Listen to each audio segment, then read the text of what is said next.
26 जनवरी गणतंत्र दिवस।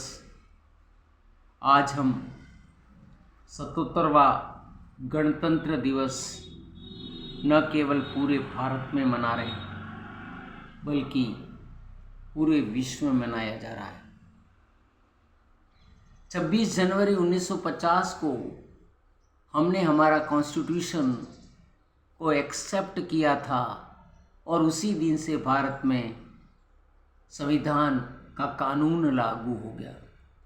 संविधान कानून का, लोकतंत्र का रक्षक और प्रहरी है। ये जनता का रक्षक है। कानून और जनता दोनों की रक्षा हमारा संविधान करता है।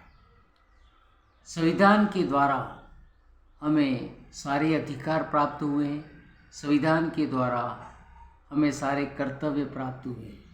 संविधान में 395 अनुच्छेद और 8 अनुसूचियां हैं। अब तक लगभग 200 से ज़्यादा बार संविधान में संशोधन हो गया है। भारत का संविधान विश्व का सबसे बड़ा लिखित संविधान है। इसका इंग्लिश ट्रांसलेशन प्रेम बिहारी ने किया था और हिंदी में अपने मैन्युस्क्रिप्ट पांडुलिपि वेद्य ने लिखी थी। इसे तैयार करने में 2 वर्ष 11 माह 18 दिन लगा। यह विश्व का सबसे बड़ा संविधान है। विश्व के सबसे ज़्यादा मतदाता भारत के अधीन है। 15 अगस्त 1947 को आज़ादी मिली। आज़ादी के बाद कानून के लिए, प्रशासन के लिए नियम और कानून की आवश्यकता पड़ी। इसके लिए संविधान तैयार किया गया। 26 नवंबर 1949 को हमने संविधान को स्वीकार कर लिया था, लेकिन 26 जनवरी 1950 को यह लागू किया। 29 नवंबर स्वराज पूर्ण हमारा अधिकार है, पूर्ण स्वराज की स्थापना के लिए आंदोलन चला था। जवाहरलाल नेहरू की अध्यक्षता में इस दिन हमने इसलिए यह दिन चुना था। 26 जनवरी का इतिहास भारतीय इतिहास में एक स्वर्णिम युग जैसा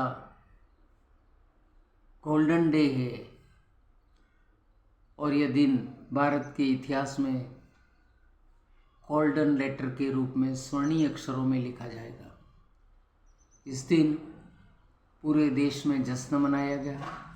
हमारे देश के जो स्वतंत्रता सेनानी थे उनको श्रद्धांजलि देने के लिए हम पूरे देश में आज गणतंत्र दिवस मना रहे हैं।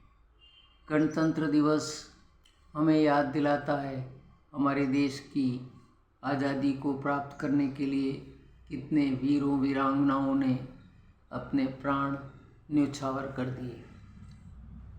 हमने आज़ादी तो प्राप्त कर ली, राजनीतिक आज़ादी हमें 26 जनवरी 1950 से मिली। आज 77 वर्ष हो गए हमने हमारा संविधान अब परिपक्व हो चुका है। हमारा संविधान ही हमारी गीता, रामायण, महाभारत, कुरान है। यह नीति निर्देश देता है, यह शासन चलाता है। जो भी कानून हैं, जो अधिकार हैं, संविधान के द्वारा निर्मित हैं। प्रारूप समिति के अध्यक्ष डॉक्टर भीमराव अंबेडकर थे। वह पहली बार जो अध्यक्ष बने डॉक्टर राजेंद्र प्रसाद, बाद में वो डॉक्टर राजेंद्र प्रसाद भारत के प्रथम राष्ट्रपति बने। 222 से अधिक मेंबर थे इसमें और 200 से अधिक बार इनका मीटिंगें हुई, बैठकें हुई। काफ़ी प्रयास के पश्चात, संशोधन के पश्चात इसका निर्माण किया गया। इसके निर्माण में ये बात ध्यान रखी गई कि अंतिम व्यक्ति भी लाभान्वित होना चाहिए। समाज का, राष्ट्र का कोई भी वर्ग वंचित न हो जाए, सबको अधिकार प्राप्त हो। सभी अपना चहुमुखी विकास कर सके। चाहे स्वतंत्रता का अधिकार हो, समानता का हो, धर्म मानने का अधिकार हो, जीवन जीने का हो, रोजगार का हो, सबको समान अवसर हमारा संविधान प्रदान करता है। हमारा देश संविधान से चलता है। हमारा देश कानून का देश है और कानून है संविधान में। संविधान हमें शासक प्रशासक दोनों देता है। जो भी प्रधानमंत्री, राष्ट्रपति, कार्यपालिका, व्यवस्थापिका, सारा संविधान में वर्णन है। चाहे राज्यपाल हो, चाहे मुख्यमंत्री हो, सबका वर्णन संविधान में है। उसी के आधार पर हमारा संविधान चलता है। जय हिंद, जय भारत।